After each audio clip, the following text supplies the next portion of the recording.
vamos ouvir agora as mensagens que foram pelo médium Chico Xavier, psicografadas.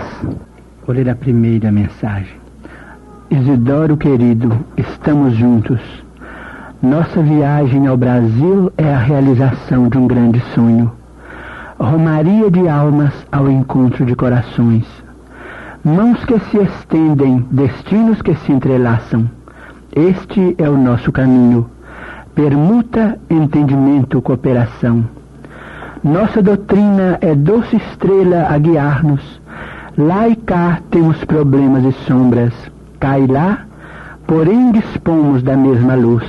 No entanto, para espalhar-lhe a claridade e o calor, é preciso lutar sem esmorecer.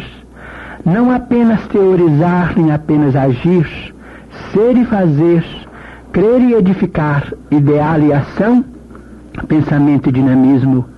O precioso sermão da virtude, com o esquecimento dos famintos que nos batem à porta, é insulto à bondade. Estômago recalcado, com menosprezo ao estudo, é o elogio da ignorância. Espiritismo é nossa bandeira libertadora, caridade e educação. Em toda parte, o trabalho do Cristo clama por nós. E a tarefa mais alta é a de nossa própria reforma, para dar do que recebemos, melhorar o que é humano para refletir o que é divino. Almas emparedadas nas trevas geram espinheiros do sofrimento e do crime. É preciso fazer luz, sempre mais luz, para que as algemas se rompam. Clarear as consciências é sarar as feridas. Isidoro, avança com destemor. Nosso lema é nunca parar, só se vence lutando. Suor na charrua e esperança no alto. Minuto perdido, atraso irremediável. Não temas. Quando o espírito se ergue à boa vontade, o auxílio aparece. Irmãos de todos, estejamos com todos. Trabalhemos, observemos e sirvamos. Sobretudo amemos como Jesus nos ensinou. Hoje aqui, amanhã na eternidade. Isto equivale dizer, juntos em Deus para sempre. Tua Lia. Assinado Maria Gonçalves Duarte Santos.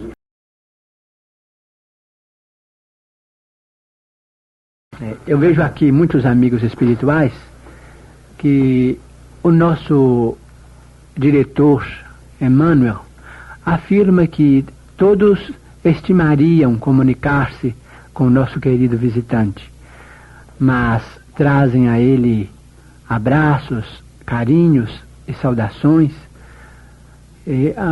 orando por todos nós, como que dando as mãos em torno de nossa reunião, fortalecendo-nos o bom ânimo.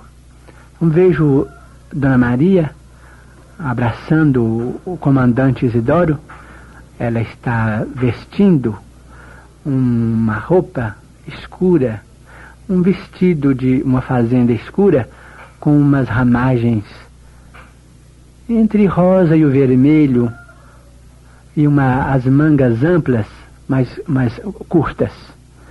Está muito satisfeita, muito sorridente, e dizendo que ela está acompanhando ao comandante Isidoro na viagem dele pelo Brasil. Pede a ele que cumprimente por ela as afeições queridas, das quais ela pronuncia o nome de Raquel, Gena, Álvaro, que eu não sei quem seja, pelo que o senhor sabe. Agora chegou um senhor, ele tem uma fisionomia como coisa que ele tem um rosto, vamos dizer, sério demais. Alguém diz, ele parece um lobo do mar. Ele disse assim, diz ao nosso Isidoro que é o Noronha, um velhinho, dos olhos doces, mas de rosto parecendo atormentado. Falando com o comandante que agora sim, que ele agora se sentia feliz, que tinha pago os débitos dele até o último ceitil. graças a Deus, que ele se sentia feliz por perder tudo na terra para ganhar alguma coisa. Falou que o senhor compreenderia. Falou assim: meu amigo, eu já estava fatigado do excesso de podridão. Muito bem, está certo.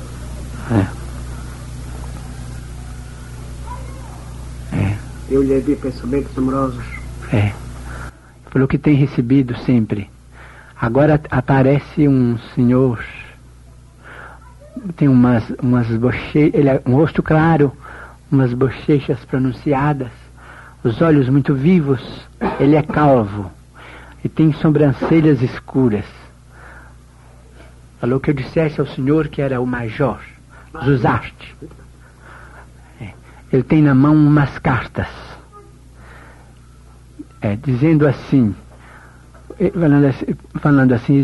dizendo que lamenta não ter ouvido os conselhos do Senhor, que ele devia ter ouvido o Senhor por ocasião de umas cartas que ele recebeu, acho que muito ferinas, porque em espiritismo não há exoneração, há deserção, que ele sente não ter aproveitado bem a oportunidade dele, diz ele, junto à federação, que o senhor sabe de que se trata.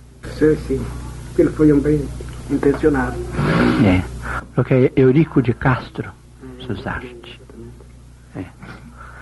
Tem um rosto cheio, assim, parecendo umas bochechas. Eu lamento que ele tivesse partido antes de realizar a grande obra que ele desejava fazer na federação. Ele diz que ele não soube superar a própria impaciência e a própria inconformação diante de certos aspectos da luta, que ele podia ter feito mais se ele houvesse contornado os problemas, embora soubesse que a dificuldade era quase insuperável, que o senhor sabe de que se trata. Muito bem. Agora tem um senhor também calvo do rosto comprido, também idoso. Ele que falasse com o senhor, que é José Augusto. Agora ele sorri e diz assim: é o Rosa. O Forno Rosa. Tá dizendo. O Forno Rosa foi meu colaborador e meu grande amigo. Falando com o senhor que precisamos reunir os corações em Portugal em torno da doutrina espírita como restauradora do Evangelho do Cristo, que não é desprezar a parte cultural do espiritismo, mas é erguer os corações, que temos necessidade desta unificação do pensamento espírita dentro do Evangelho no mundo de língua portuguesa, que é um ideal dos espíritos a quem se incumbe o progresso espiritual das pátrias e com identidade na mesma língua, que isso é de muita importância e que nesta hora que está reservada ao Senhor e ao grupo que está com o Senhor este serviço, que é preciso trabalhar muito, trabalhar sem esmorecer. Então diz a Dona Maria, isso é como uma pessoa que está de pá na eira, que não pode haver lugar a descanso, que a ideia exige isso, que esse tem sido o sacrifício, esse tem sido o sacrifício de Isidoro, sacrifício que Deus há de nos permitir que ele possa conduzir vitoriosamente até o fim. Ela está conversando com todos, está muito satisfeita. Está dizendo ao senhor Isidoro que hoje ela está vendo a luta humana assim como ela via a praia, diz ela assim, do tempo em que nós víamos o mar lá da ponta. Não sei que ponta. Sagres. Vejo ela passeando numa praia, ela falando Murtinhal, que agora ela vê tudo descortinado, como se via naquele tempo. é que ela está muito feliz, porque o ideal dela ainda é, acima de tudo, é a revista e é o trabalho espírita, cristão, que vem se realizando. Agora, por trás, apareceu um coração cheio de luz, irradiando muita luz. E ela disse assim, ela disse que falasse com o Senhor, que não era um coração que eu estava vendo, que eu estou vendo uma entidade que se chama Luz e Amor. Luz e Amor que esse espírito veio com esta legião, e agora tem perto dela um velhinho. O velhinho sorri. Ela e o velhinho estão iluminados pelo espírito, que tem a forma de um coração irradiando luz, com coisa que ele bate, ele tem um movimento de pancada do coração, mas cada pancada do coração jorra luz sobre nós. Então ela diz que o velhinho é acho que é rapper, né? Rapper Sian, que está com ela, dizendo que ele tem sido o grande companheiro, o grande incentivador do trabalho.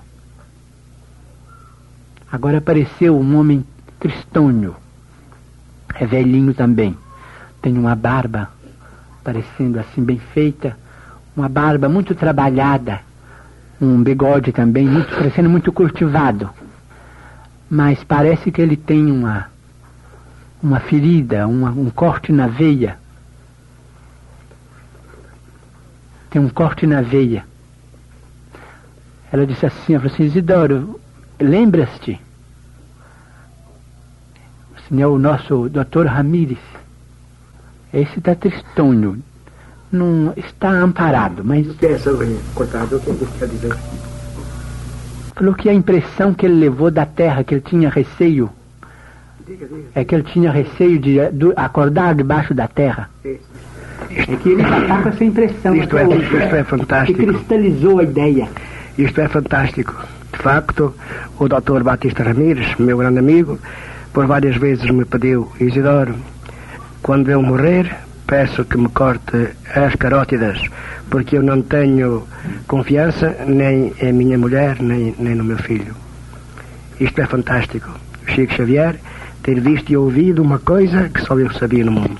É porque ele está com a veia cortada. Diz ela que ele pensou tanto nisso, que o perispírito dele está como que cortado, que eles estão tratando. Ela falou assim, Isidoro, sabes que hoje eu me consagro à tarefa das curas, e temos cooperado para que o Dr. Ramírez se esqueça dessa cristalização mental. Ele tomou esse tamanho horror da libertação, que apesar da vasta cultura de que ele é portador, ele ainda se ressente, mas que está melhor. Eu desejava saber o que é que ela diria sobre Raquel, que é minha mulher agora. Sim. Está dizendo que é uma companheira ideal, que está muito feliz. Ele quer que repita o nome para ela poder ver que se refere a Raquel.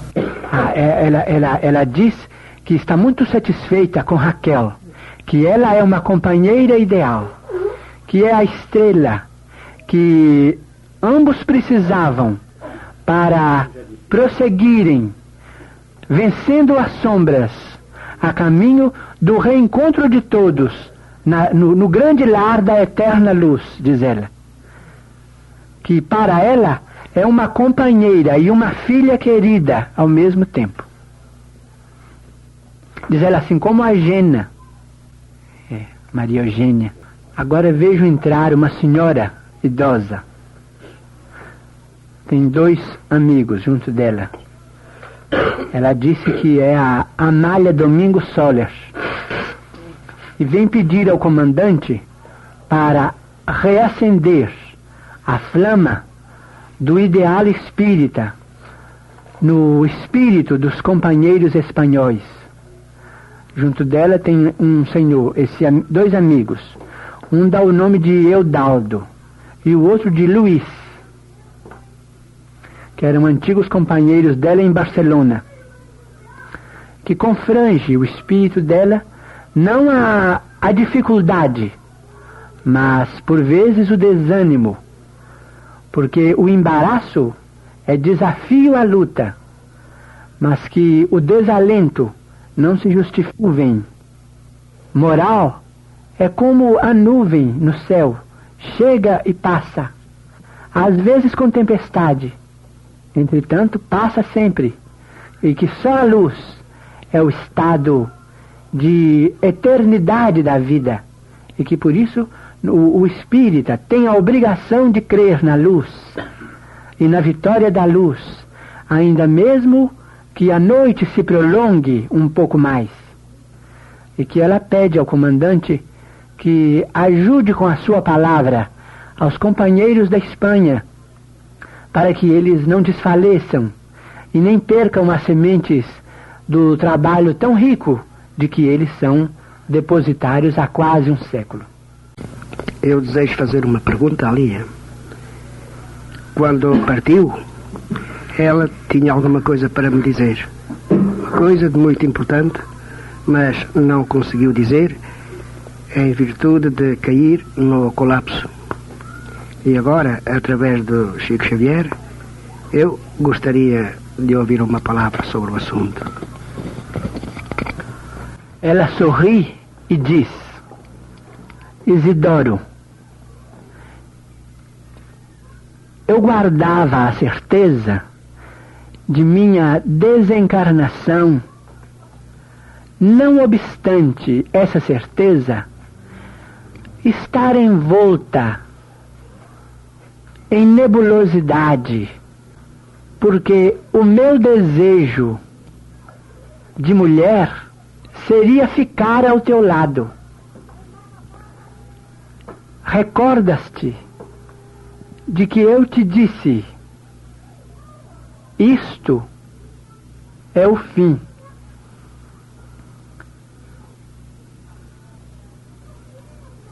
Entre a certeza de partir e o anseio de permanecer, anelava rogar-te para que não ficasses sozinho. Temia a solidão em torno de tua alma extremamente afetiva. Não pude, porém, abordar este assunto, não apenas em razão do colapso,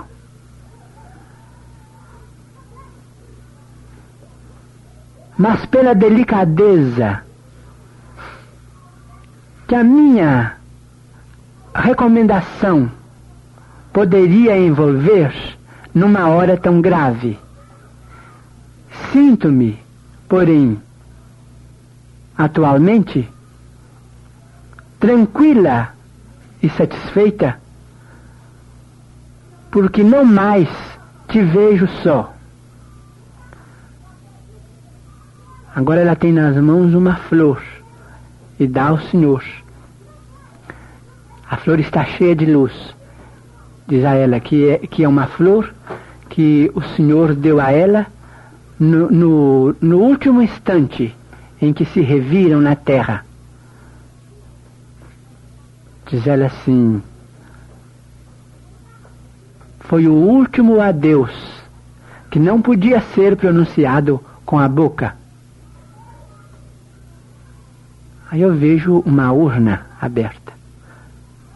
Vejo uma urna aberta e o Senhor colocando uma flor. A flor eu não posso distinguir porque ela está cheia de luz. Não sei se é uma saudade, se é uma rosa. É. Foi uma rosa. Uma rosa que eu depositei na urna. É. Falou que ela estava um pouco tonta, entontecida, mas que o pensamento do Senhor tinha para ela uma voz alta, ressoante, que os ouvidos dela pareciam alargados, e que ela queria dizer: Isidoro, não fique sozinho. Isidoro, não fique sozinho. Mas que com a prece e com a ajuda desse espírito que dá o nome de luz e amor e do Ré Persian, que todas as dificuldades foram aplainadas e que A tranquilidade do homem foi reconstituída. E que hoje ela está feliz, que ela e o Senhor estão num enlace de almas, que é um casamento de corações, é o amor que se estendeu, que isto sim é a felicidade, porque quando o amor aprende a multiplicar-se, a felicidade morredora aparece e fica para sempre.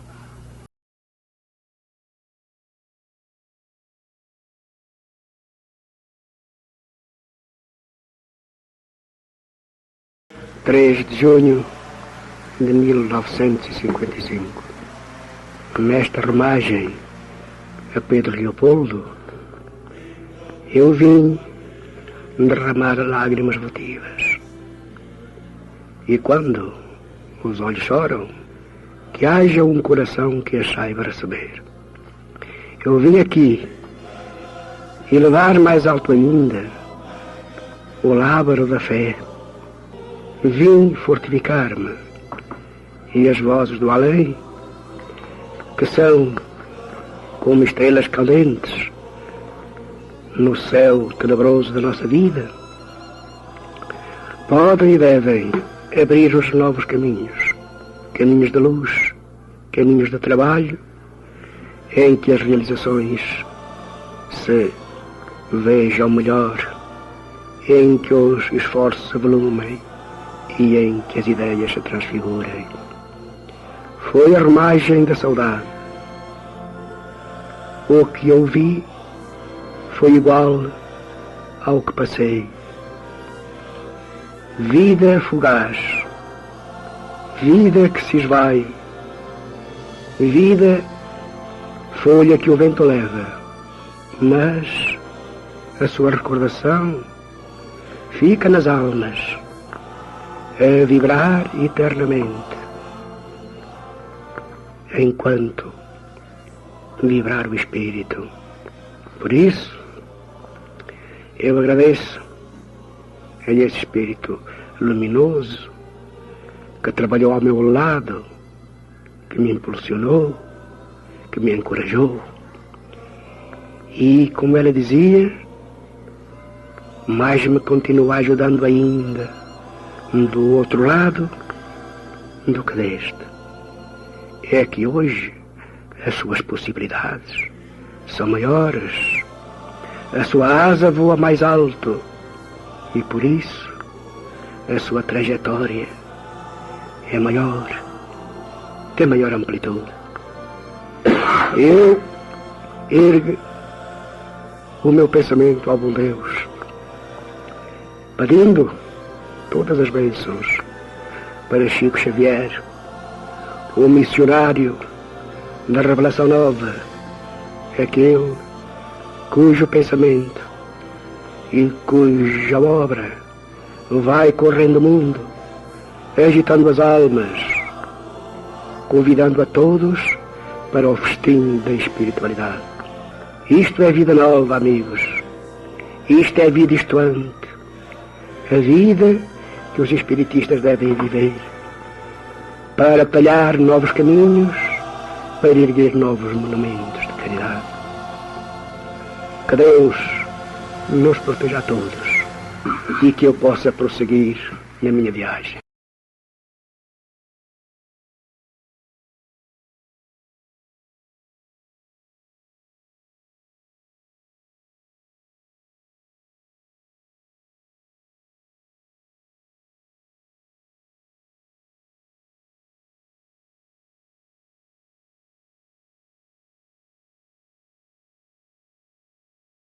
Senhor Jesus,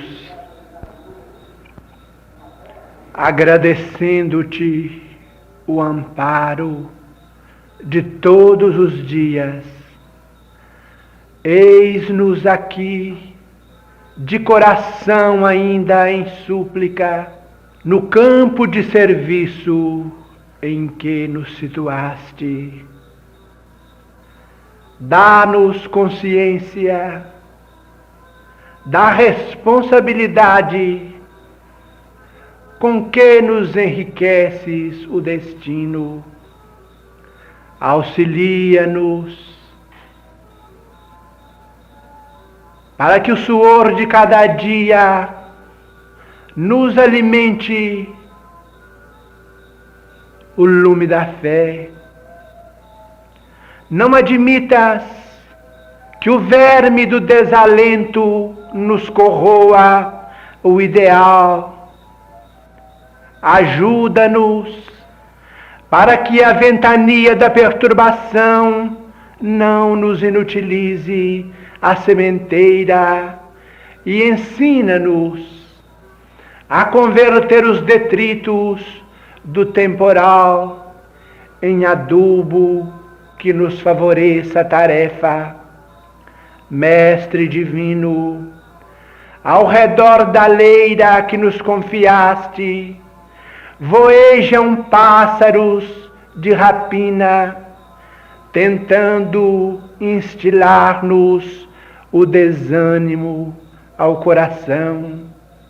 Não longe de nós, flores envenenadas deitam um capitoso aroma, convidando-nos a repouso inútil, e aves canoras da fantasia, através de melodias fascinantes, concitam-nos a ruinosa distração. Socorre-nos a vigilância para que não venhamos a cair. Dá-nos coragem para vencer a hesitação e o erro, a sombra e a tentação que nascem de nós. Auxilia-nos a compreender os tesouros do tempo, a fim de que possamos multiplicar os créditos de conhecimento e de amor que nos emprestaste. Divino amigo, sustenta as nossas mãos no arado de nossos compromissos, na verdade e no bem, e não permitas, em tua misericórdia, que os nossos olhos se voltem para trás. Que a tua vontade, Senhor, seja a nossa vontade, agora e para sempre. Assim seja. Desejando-vos muita paz, rogamos ao nosso Pai Celestial, nos proteja, meus amigos, e nos abençoe nos deveres esposados. É a oração rogativa do vosso companheiro e servidor de sempre, Emmanuel.